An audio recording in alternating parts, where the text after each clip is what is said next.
Hi, I'm Stacy of the Elevated Table, and today we're making blackberry cobbler, and we're adding a little pain relief by using our infused butter and our infused sugar. That's going to give it about 50 milligrams per serving, which is a lot of pain relief. We also have an exciting special guest for the show today, and Chase, our cameraman, will be introducing him shortly. I'm Chase. Nice to meet y'all. I'm an artist myself. This is Farley. He's a good friend of mine. He's an artist too.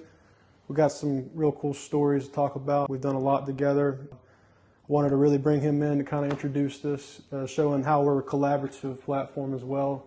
We'd love to have all artists available. You know, if you want to be on the show, hit us up, let us know. But this is Farley. Tell me a little about yourself, man. Who are you? Well, my artist name is Farley, but my full name is Deshaun Farley. But I was born and raised in Corinth, a small town in Mississippi. And around 2019, I moved to Florence, Alabama. And that's kind of when I started, I guess, trying to be serious about like learning how to record music and write songs and really try to put myself out there. And then towards the end of 2023, that's kind of when, you know, I started reaching out to you and JJ, and that's kind of when it really started getting serious. Thinking about those days now, it's like a whirlwind. It doesn't seem like it was real almost, you know. How did you find out about JJ and Clever? You're a fan of Clever, right? Yeah, so like the first time I heard of Clever was on the Forever song with him and Post Malone. And Justin Bieber. And I think like everybody's idea was like, who is this guy? Right. You know what I'm saying? Like he just kind of came out of nowhere and stuff. And then I heard him on Ring Ring on the Juice WRLD album, and then when Juice passed, he came out with the All Bad song. And by the way, shout out Clever if you ever see this. I'm telling you the first time how I found out about you. You know, his voice, man, reminded me of like, because I grew up on alternative post-hardcore music, right? And I'm hearing his vocals on like hip hop production. I'm like, dude, his voice is insane, right? And, you know, I dived in 2021. That's kind of when I really became a fan. And that's when his album by Republic came out for the first time. And then I started seeing him saying, you know, he was working with artists to reach out. And I had started saving up a budget to make my album, but I didn't know where to go, studio, producers or anything at the time. And then, you know, I just reached out to him one day. I was like, hey, man, I would love to work with you. And after that, shortly, I started kind of going down the rabbit hole of who's behind him. And then that's when I saw JJ. And then, was that around the time that I was working with him? Yeah, it was when y'all first linked up. So JJ was promoting you at the time. Right. So, you know, I remember DMing JJ like a bunch of times. And then finally it was like, all right, this guy's serious. So he started talking to me. And then, you know, we talked a little bit, and then we scheduled my first session. Yeah, that was right around the time he asked me to start helping him kind of manage the studio. And I think I helped record your first session was Blender. Yeah, Blender was our first session. We knocked out. Which he's planning on dropping that song. July 25th. July 25th. That's the first song. First song we ever made together. It's like a time capsule for me.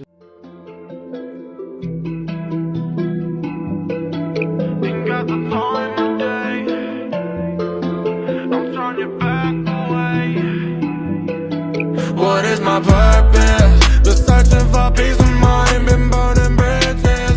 The firelights of the sky, don't turn your back away.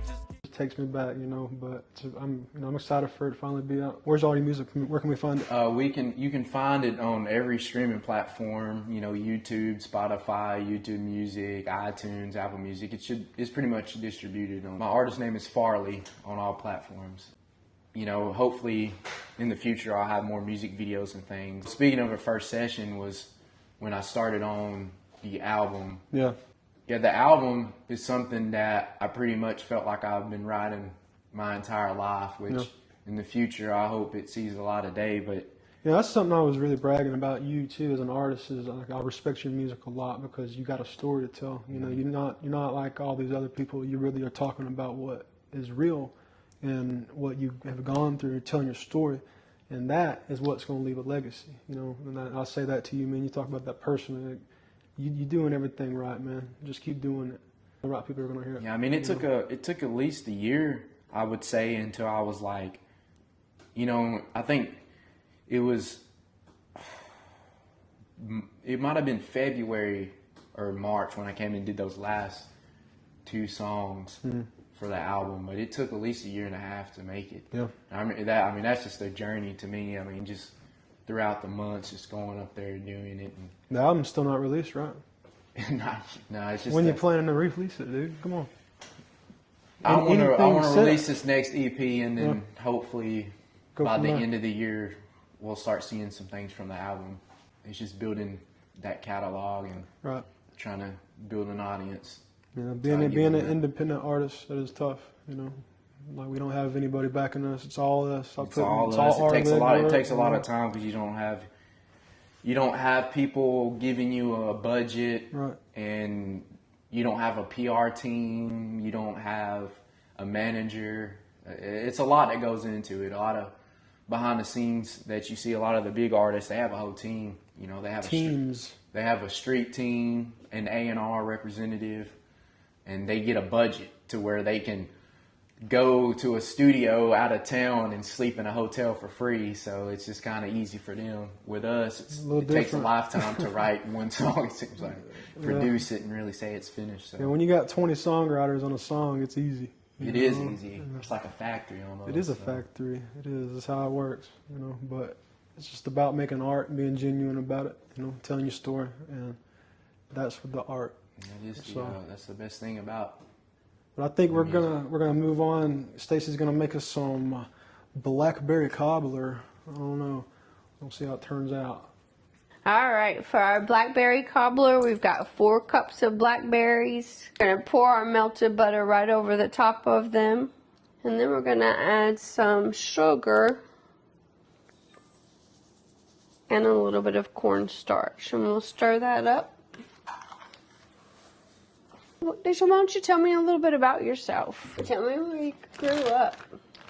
Corinth, Mississippi. It's a little town outside of I guess it's 2 hours from Jackson. That's where my grandma was born. Oh, Jackson, Mississippi. No, Corinth. Corinth. Okay, yeah. I actually am from Corinth, but I grew up in a town called Kasu, little tiny little countryside. That's where I went to school, graduated from. But so I grew up there until I was 21, I think, and then for the last 5 years, I've been in Alabama. And what brought you to Alabama? Just life. I Just guess. life in Yeah, general? we all go through that time in our life where we follow a certain person and and try to branch out and make a life for ourselves. So it's kind of how I ended up there. Yeah. So we've got our flour. We're going to start mixing our batter. We've got our baking powder and we have our salt. And we're just going to mix those things together. So tell me a little bit about your passion for music. Where do you think that stems from? When I was a teenager, I listened to music, but I wasn't really serious about wanting to make it. I had a group of friends where we would get together and just write music for fun and just as jokes and stuff like that. But I think I got serious about music around 2017. It was just a particular artist, J. Cole. It was almost like I was hearing somebody tell my story, and I never heard music, that could reach me that way. Like sears your soul kind of Yeah, music. and it was he grew up as a biracial kid and single mom and all that, and just hearing someone else say that, it was like they were telling my life. It sparked something in me because I knew I could always write music. I've done it for fun, so I was I want to see if I could actually be serious about it and how far I can take it. Mm-hmm. In a way, it kind of saved my life. That's what I tell people a lot of times. It's cliche, but it really did, because a lot of things I were going through, music got me through it. Right. And now making music is what's getting me further, I guess, along life. So it's kind of where that came from. You have anyone in your family who's musically inclined, who's pushing you or encouraging you? No, I grew up in a household of, my mom was a big music fan. She grew up loving Michael Jackson and things like that. My grandmother, she's a huge Elvis fan, so it was like she has literally a storage shed of memorabilia of just Elvis throughout the years. Like, we were big into music, but no one ever like tried to create it. I'm the first one that tried to branch out and make it. My grandfather, bless him, he loved music. There wasn't a stringed instrument that he picked up that he couldn't play. And my great-grandfather neither could read nor write, but could play any instrument. I mean, just from passion, just from listening to it by ear, it was incredible. So is he created like original songs and stuff too as well? Yeah, he did a lot. My great-grandfather actually played with some of the great musicians, probably most of which even I wouldn't know their names. Yeah. But my grandfather was always awfully proud, but he was very into bluegrass music. Okay. And in the 80s, that was not a thing. And what were you listening to growing up? I was listening to anything that screamed rebellion in your face. Yeah. I hate everything. Yeah, I went through that phase as well. I think we have a lot of anger when we're teenagers, so. Oh, yeah. Woo. That's when I found, rock music, and it was kind of very rebellious from where I was from. Where I was from, it was more country and things like that, so it was kind of frowned upon to listen to rock. But later in life, I transitioned to listening to rap. But I just love music in general. I'll listen to anything if it's good. Who do you think what major artists do you think have influenced you the most? The Weeknd. The Weeknd influenced me the most. Why? A lot of people see him as like a big pop star, but the way he got there is probably the most extraordinary story of all time. Like, he lived on the streets, was homeless, and and made it to one of the biggest artists on the planet, like, just by, talent and dedication. And it's kind of like, when you see that young, makes you think that if he can do that, anybody can do anything if they just try. And he just has a really good story. Sounds like it. Where did you get your passion for cooking? Oh, that's a really, really easy one. I love my mama, bless her heart. I loved her, but she was not a cook. But my Aunt Connie, dear Lord, that woman still to this day could just, she cooked so many things. And she's just always been so talented and creative in the kitchen and developing her own recipes and her own techniques. And whenever I want a recipe, even to this day, she's the first person I want to talk to.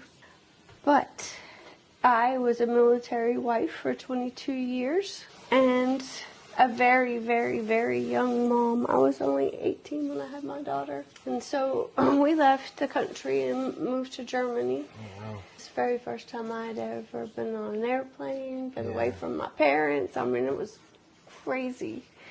But, you learn. Mm-hmm. And I didn't have available the things I was used to cooking with. And so in Germany, I had to find new things. And it was actually a fun adventure. Was it like a certain kind of culture of cooking over there that you learned? Or? Oh, they did a lot of stuffed meats that were pretty fascinating. And I love Jaeger schnitzel. Okay. And there's a red cabbage dish that influences a lot of my cooking still today. All right, we're going to pop this in the oven at 375 for about 45 to 50 minutes. We're going to do an acoustic version of a song called Offspring that's going to be coming out on my full-length album at some point, but this is going to be an acoustic rendition of that.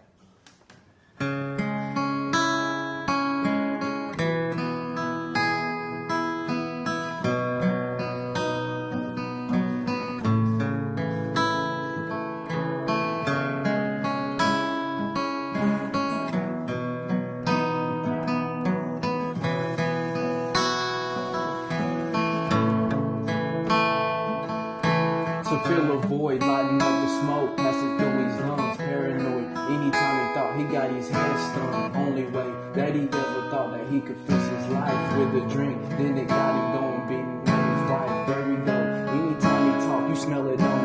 tragedy.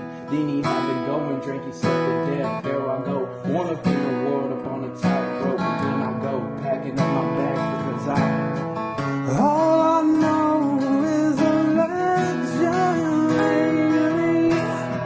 Overall, this is what they gave me. I'll leave my heart flame star with sparks. You can call me the offspring.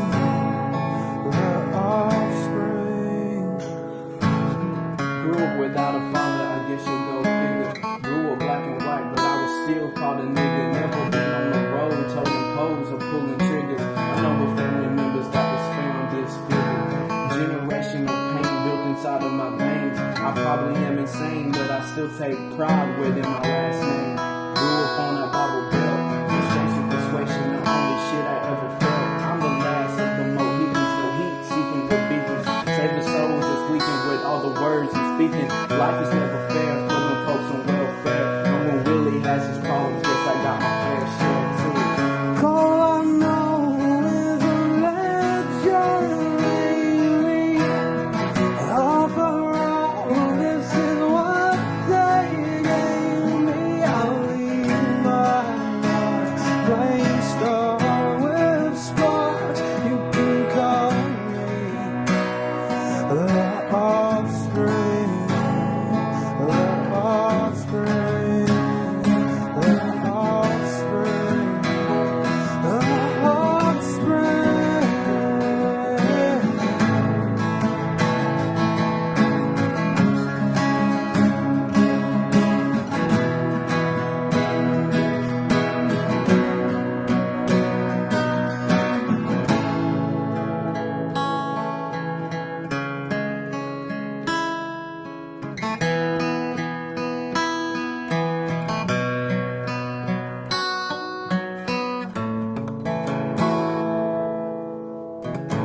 I go by the name Farley. You can find me on all streaming platforms.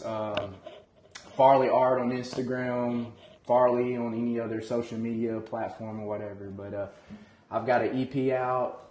Hoping to drop another one before the end of the summer, and I got an album hopefully by the end of the year. So. Hell yeah. Y'all heard it. Farley, he's a man. Look him up. Check his music out. It's like some fucking, I hear like some soft vocals, some kind of, is that you? Did you write that? No, who's that?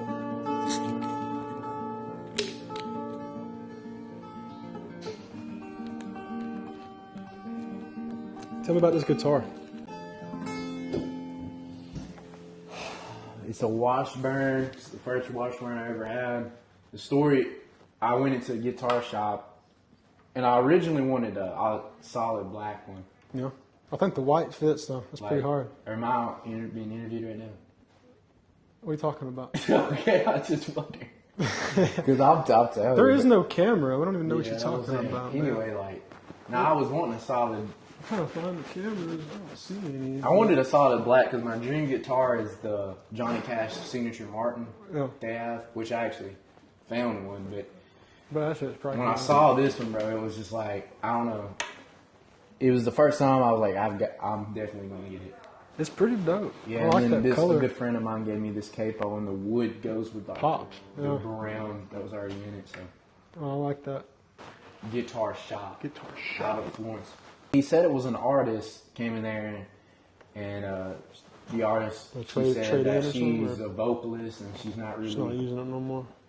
I guess hasn't really picked up the guitars, and she was like, "Would you mind selling it for me?" So Yeah. I picked it up because if it's pretty enough to play, it's easy to pick up and go. If it speaks to you, it speaks It makes to you. you practice. So. Yeah. Hey, I'ma have to fuck around and get that dub form. Fit it tight up on that mic just like a glove form. Hate niggas in the game, I got no love for 'em. Did it for me so I can seek therapy. Okay. I'ma have to fuck around It's and get good. that dub It's form. like I've been trying to find someone to recreate the feta dip that I had a couple months ago. And that's pretty close to it. So. Long time bumming, it's been a long time. How many songs? I did that shit on my own, seeking thrones. I'm never wrong from the time I got stuck in my zone. Well, my heart still beats for these beats. I keep facing defeats. I can't. So it's been truly great having you here today and enjoying listening to your music and your dreams and your plans. And we're all going to be rooting for you. I appreciate that. Thank you for having me. I love the food. That's probably the best thing to ever do is to feed someone, because then you got them for forever. But I love the feta. You made an amazing feta. Tell them that story. Well, we had a story about experiencing a feta dip a couple months ago, and I never been able to have anybody replicate it. And she snuck and made it within like 20 minutes, and it's just as good, if not better, than the one I experienced. So she's very, very good at what she does, and I recommend y'all picking up her book and just staying up to date to what they've got going on out here. Absolutely. We have the Elevated Table Cooking with Cannabis and the Bartender's Guide to Cannabis Cocktails. They're available on Amazon. Where can we find your music? You can find me on all streaming services, all social medias, and be looking forward to a single featuring their cameraman / musician Chase Holland out July 25th, song Blended. So be looking forward to that. And my name's Farley, by the way. There we go. Thank you, Farley. It was Thank awesome. you so much. Just rearrange the way that I say things. I gotta say it again. I'ma have to fuck around and get that dub form. Fit it tight up on that mic just like a glove form. Hating niggas in the game, I got no love for 'em. Did it for me so I can seek therapy. Okay, album 2025 will arrive.